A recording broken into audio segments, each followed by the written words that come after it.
महात्मा बुद्ध एक गांव में प्रवचन सुना रहे थे।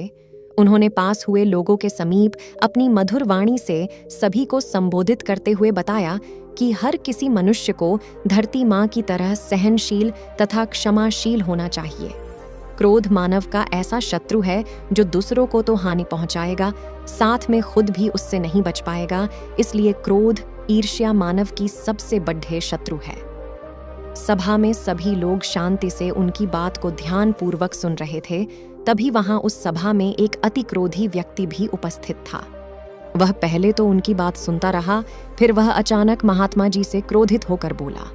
बोलते समय उसका आंखें खून के समान लाल हो रही थीं। उसने बोला कि तुम ढोंगी हो, यहाँ बैठकर लोगों को बेवकूफ बना रहे हो। ये जो भी तुम कुछ कह रहे हो ना, इसको सचमुच करना बहुत मुश्किल है, समझे? तुम्हारी इन बातों का कोई मतलब नहीं है। ये सब बातें कोई मायने नहीं रखती। असल जिंदगी में कहानी सुनाना बंद करो धूर्त महात्मा, और जहां से आए हो वहीं चले जाओ। ऐसे कठोर वचन सुनकर भी महात्मा जी ने उस क्रोधी पुरुष का कोई विरोध नहीं किया और न ही उसकी बातों पर कोई भी प्रतिक्रिया दी।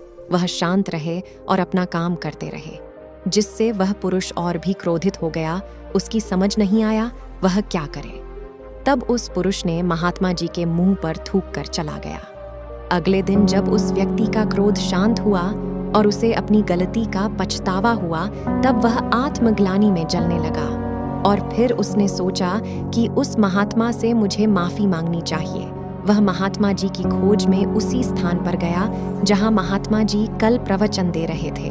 लेकिन महात्मा जी वहां कहाँ मिलने वाले थे? वह तो अपने शिष्यों के साथ अन्य किसी गांव की यात्रा पर निकल पड़े।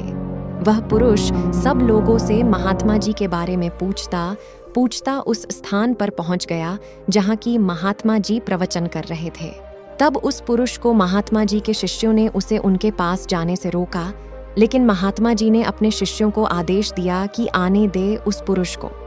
तब महात्मा जी ने बड़े शालीनता से उस पुरुष से बोले कि कौन सी बात?